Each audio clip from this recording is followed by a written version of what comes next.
Jink Gude. I'm going to talk about drinking water treatment.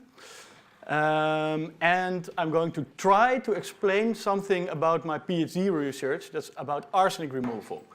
That will be challenging, but we'll have our beers. What can happen? Okay. So to start with water and health, actually this all started with Jon Snow. And actually not this Jon Snow. This Jon Snow knew nothing. But actually my hero, the other, is a Dr. Jon Snow. And he knew more than nothing. He actually did the first, this is a jawbreaker, epidemiological study. And he found out that waterborne disease, cholera. So this Dr. Jon Snow, he lived in London, he was a physician, and he was treating cholera patients, and he kept log of where people or where the patients lived. So he drew on a map, he drew a circle, and found where the most patients lived, which water well they were using. And exactly in the middle of the dense, yeah, exactly in the middle, this is my circle. But exactly in the middle of this circle, there was a pump, the Broad Street pump. And what did my hero? Maybe you can do it. He closed the pump, so he removed the handle, and the epidemic quickly went away. And that was actually the first case that a disease was related as waterborne. And even in modern London, he still has a monument. The same pump with the handle off is still proudly crowning on Broad Street. So what happens on the ground? There, this illustrative figure is shown. So a lot happens on the ground. In this figure, you see it's a conceptual drawing in 1939, from 1939, where you see a shit house close to a water well. Now, it makes perfect sense that you should not shit where you eat, and you should not shit where you drink. So this was totally wrong, and okay, let's have a sleep. First the water, maybe later beer. So Amsterdam, so we're going to Amsterdam now. In 1800s, the water situation was not as perfect as it was now. Poor people were drinking from the canals, and more rich people drank fresh water, which was supplied by boats. Now, and Jacob van Lennep, who was living in Amsterdam, but he was one of the rich guys, he was sitting in his country estate in Leiduin, sipping a fresh glass of water from the dune area, and he was thinking, why can't I have this in Amsterdam? So he founded the Amsterdam the Amsterdamse Duinwatermaatschappij. Yes, I'm a native Dutch speaker. So the Amsterdam Dune Company. And he raised 2.5 million guilders from British investors. And he constructed, or he designed a pipeline from Zandvoort, from the dune area, to Amsterdam, to the Haarlemmerpoort. This pipeline construction took 3 years, and in 1853, the first buckets of fresh water from the dune area were to be collected, or bought actually, for 1 cent at the Haarlemmerpoort. And yes, he also got a statue, and it's a recent one. So only a couple of months ago, Jacob van Lennep got the statue at the Haarlemmerplein. But things went rapidly from the first step. So in 3 years later, 1,400 house connections were made, and 10 years later, almost 10,000 house connections were made in Amsterdam.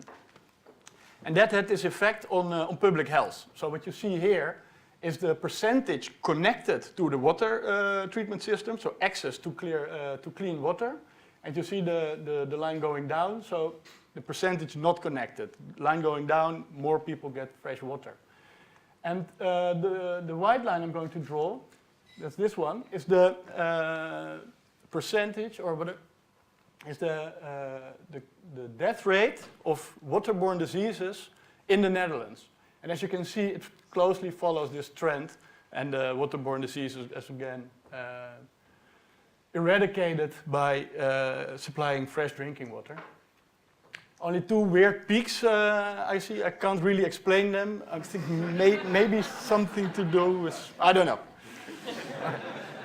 So this dune water was getting really popular. So house connections were made. And in this picture, you see that the sweet water reserves in the dunes were really quickly extinguished. So within 50 years, you see the sweet water storage quickly diminishing. So what to do if we can't get our fresh water from the dunes? It's finished. So we have to look to other resources, such as surface water. Now, where does our surface water come from? It comes from Switzerland. And in Switzerland, it makes a nice turn to Germany, to the Ruhr area, and then flows into the Netherlands. For the Meuse, it's even worse. It flows through Belgium. and these countries tend to do stuff with water, like shit in it or whatever. So it's challenging water we have to treat. That's what I'm trying to make a point here. But even though this is a Dutch article, kranten liegen nooit, newspaper never lie, Dutch drinking water gets a big thumbs up. And this research states that in the Netherlands, the least waterborne diseases are breaking out. And exceptionally crafty is that we don't use chlorine. So these bacteria are all extinguished with chlorine, and we don't even use that. And even so, we have the best drinking water in the world. But we have one big asset, and that's king water. So we play a little bit around the lines. But okay, why? You actually can look at water and make it clean. It's amazing.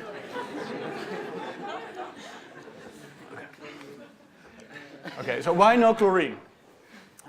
Chlorine, we don't use chlorine in the Netherlands because it reacts with water and forming toxic compounds. I will not get into that. But why make all this effort to not use chlorine? Because you need extensive treatment. You can't make any errors on biological safety. And you need to have this perfect distribution system because if you have leakage, bacteria can come in. So you can see that in this figure, where all Europeans, or a lot of European countries, are shown on leakage in their distribution area. So every liter of water that is made in Bulgaria, half of it flows through, I don't know, the groundwater or the sewer. It doesn't make sense. But the Netherlands is really nice at a really low leakage percentage. That's also why we can do without chlorine. So nowadays, where do we get our water from? The production of drinking water in the Netherlands is about 480,000 Olympic swimming pools. And about 1/3 is treated surface water, as you saw where it came from. And 2/3 is groundwater.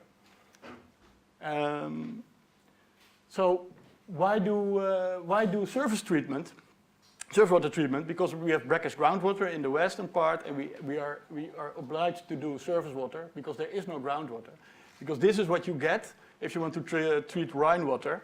You need at least 12 steps with disinfection and pollutant removals, really expensive and extensive treatment, and it costs a lot of money and time.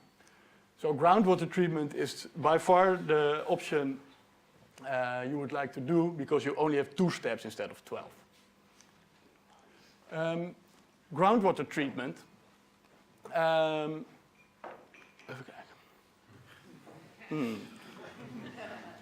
We're closing in on arsenic removal. Makes me anxious. Okay. So, groundwater treatment. No influence of human activities. That's a big plus, of course. We humans tend to make things dirty. Bacteriological safe, so no bacteria are present. And only simple treatment of non-toxic materials most of the time, like iron, manganese, and ammonium. And you see also that it's mostly situated in rural areas. It's a nice picture of water treatment and storage in northern Brabant. So, okay, challenging. We're going to explain groundwater treatment a little bit more fundamental, as I told you so. So we have iron, manganese, and ammonium. Here's the groundwater treatment scheme. We pump up the groundwater where it's safe, so 120 meters deep. We let it flow over cascades, so it's getting aerated. There's no oxygen in the groundwater, and making it okay, nice, relaxed. This groundwater, which has no oxygen, gets oxygen in these cascades. Before oxidizing it, it looks like a clear glass of water. But when you put O2 in it, things get oxidized. Iron, manganese, and ammonium. And then you see particles coming. Now actually, this is the whole concept of groundwater treatment, is putting oxygen in it, letting particles appear, and filter them in a sand filter. That's the whole story. This is the process scheme. This is done in, I think, at least 150 places in the Netherlands. But this was the case until 5 years ago. 5 years ago, we found that arsenic should be removed from all drinking water sources. So it's like a new pollutant. And as you see in the map, it's nearly everywhere where groundwater, or at least 50% of the groundwater treatment plants have some arsenic in it. That's just groundwater which picked up arsenic from a mineral. It dissolves in the water and is highly toxic. Highly toxic, guys. Low concentrations, but we need to get it all out. So how toxic is arsenic? Now, only 200 milligrams of arsenic can be instantly fatal for a human adult. And that's about 1/20th sugar cube or 200 sugar grains. So it's really a small amount. And these gentlemen know that firsthand, because actually arsenic was called, in the early days, inheritance powder. So if you want to get rid of somebody, you use arsenic, nobody would know, and yeah, it would be an easy kill. So, even more challenging than the groundwater. Now I'm going to talk about arsenic removal. Therefore, I have to take a glass, sip of beer. Okay, it's going well. Arsenic. It's in two forms in the environment. You have arsenic 3, which is the reduced form. So before oxygen has oxidized something, you can call it reduced. It's the reduced form and very difficult to remove. Arsenic 5, the other one, arsenic 3 is the one we pump up, of course. Otherwise, I would not do a PhD on it. So arsenic 5 is the one you want to get. It's the oxidized form, and it's easy to remove. So as iron, manganese, and ammonium were oxidized with oxygen, arsenic is not. Oxidation is really slow. And that's why only a year ago, in a nice, gentle groundwater treatment plant where everything happened with aeration and rabbits run around over the terrain, has been put into use a KMnO4 dosing installation. So what does KMnO4? It's a really strong oxidant, it's a really heavy chemical, and if you add it into water, everything is oxidized. Organic matter, you name it, everything is oxidized. You could also use chlorine, the one I talked about, which you don't want to use. They're practically the same. But it works. So if you want to get arsenic out, 2 micrograms per liter, whatever, how small it is, you can get rid of it by this purple substance. So here we see the process scheme again. You have this anaerobic groundwater, you dose KMnO4, you let it mix, it even has a smoke column out of it. You attach the arsenic from 3 to 5, you attach it to the iron and you can filter it in the sand filter. No more arsenic. But KMnO4, I want to stress out that this is maybe not the best substance for use for groundwater treatment. This is the way they store it. You see, you can't even get close to it. Big trucks come there with safety trucks. You have to have showers, emergency showers, and if you make a mistake, it even ignites. So this is where they have their dosing point. And this is a novelty in groundwater treatment. You have a vlamdovende prullenbak, so you have a flame extinguishing waste bin. I never saw it, and actually my whole PhD is about finding an alternative to not use flame extinguishing waste bins in groundwater treatment. But I don't do this alone. Actually, Timon, you see his back, is over there. Lucille's a French student, he's out. And I'm doing this for 2 years. Okay, this is not interesting. My result is, what I found is that this oxidation by KMnO4 can be replaced by oxidation of arsenic in the filter bed.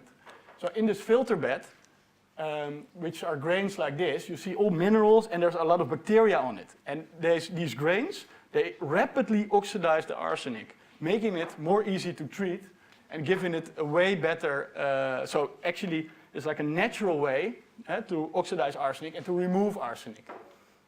So bacteria and natural minerals on the filter sand can do the job. I'm halfway now, I found this. And this is probably where I want to go.